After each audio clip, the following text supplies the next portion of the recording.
வணக்கம் நண்பர்களே. இன்னைக்கு வீடியோல நான் என்னோட மாடி தோட்டத்தோட அப்டேட்ஸ் காட்ட போறேன். ஆக்சுவலி சம்மர் ஸ்டார்ட் ஆயிடுச்சு.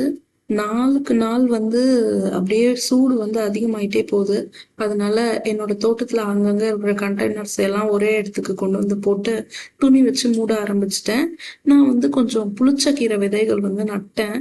அது ஆக்சுவலி விதையிடுறது எதுவுமே நான் வீடியோ எடுக்கல. செடிகள் மட்டும்தான் வீடியோ எடுத்தேன். ஒரு 15 நாள் ஆன செடிகள் இது. அண்ட் மற்ற கீரைகளும் நட்டிருக்கேன். இந்த கண்டெய்னர்ஸ் எடுத்துட்டு வச்சேன் இல்லையா, அதுல இதுக்கு முன்னாடி இருந்த கண்டெய்னர்ஸ்ல ஃபுல்லா தக்காளி செடி இருந்தது. அது எல்லாமே அறுவடை முடிஞ்சிடுச்சு. எல்லா செடிகள் எல்லாம் ரிமூவ் பண்ணியாச்சு. பண்ணிட்டு அதுல இது பாலக்கீரை விதை. ஃபர்ஸ்ட் இந்த கண்டெய்னர்ல போட்டிருக்கிறது பாலக்கீரை விதை. அண்ட் நெக்ஸ்ட் காட்ட போறது பசலைக்கீரை.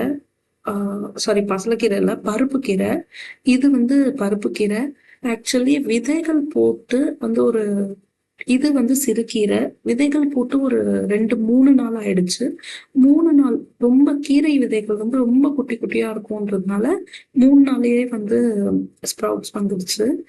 அண்ட் இலைகள் ரொம்ப சின்னதா இருக்கும்போது, அதாவது விதையிட்ட போதும் அண்ட் செடிகள் இந்த மாதிரி குட்டி குட்டியா, இது 1 வீக் ஆயிடுச்சு. இந்த மாதிரி செடி ரொம்ப சின்னதா இருக்கும்போது என்ன பண்ணணும்னா, தண்ணி நல்லா கம்மியா கொடுக்கணும். அண்ட் ட்ரைன் ஹோல் நல்லா செட் பண்ணுங்க.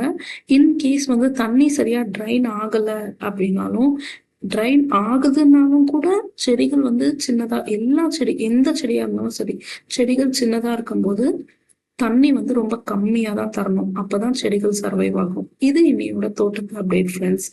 Bye friends.